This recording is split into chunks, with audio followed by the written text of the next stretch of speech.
ассалому алейкум ва рахматуллоҳи ва баракатуҳ. дӯстони азиз, фаластин, ватандорони беватан, хеле хонаҳо хароб гардиданд ва хеле одамо, мусулмонҳо, бародару хоҳарои мо аз ин дунё гузаштанд. мо бояд чӣ кор кунем? ин як саволи бародари мо аст ки бар мо ирсол кард. ман мехоҳам ба Палестин равам, дар он ҷо ҷиҳод кунам. посухи ин савол, мо бояд ҷиҳодро аввал бар нафси худамон кунем.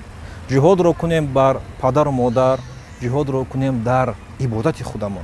мо бояд кӯшиш кунем ки бар бародару хоҳарои мо, ки дар вазъиятҳои вазбинанд ё аз ин дунё гузаштанд, мо бояд ба онҳо дуо кунем. якум савол барои бародару хоҳарои мо: шумо ҳар шаб дар таҳаҷҷуд намоз бар ин мусулмоное, ки дар Фаластин дуо мекунед ё не? мо бояд кӯшиш кунем ҳар рӯз дуо кунем. барои чӣ? барои пайғамбари мо саллаллоҳу алайҳи ва саллам гуфтааст: аддуа мухул ибада. дуо ин мағзи ибодат аст. дуои қабулшуда бар ягон чӣ баровар намешавад. бародарон ва хоҳарони азиз, биёед якҷоя барои бародару хоҳарои мо, ки дар вазъиятҳои вазбинанд дар Фаластин дуо мекунем, ки парвардигорам корашонро сабук бигардонад, гузаштагиҳояшон тариқи ҷаннат бигардонад. валҳамдулиллаҳи роббил аламин.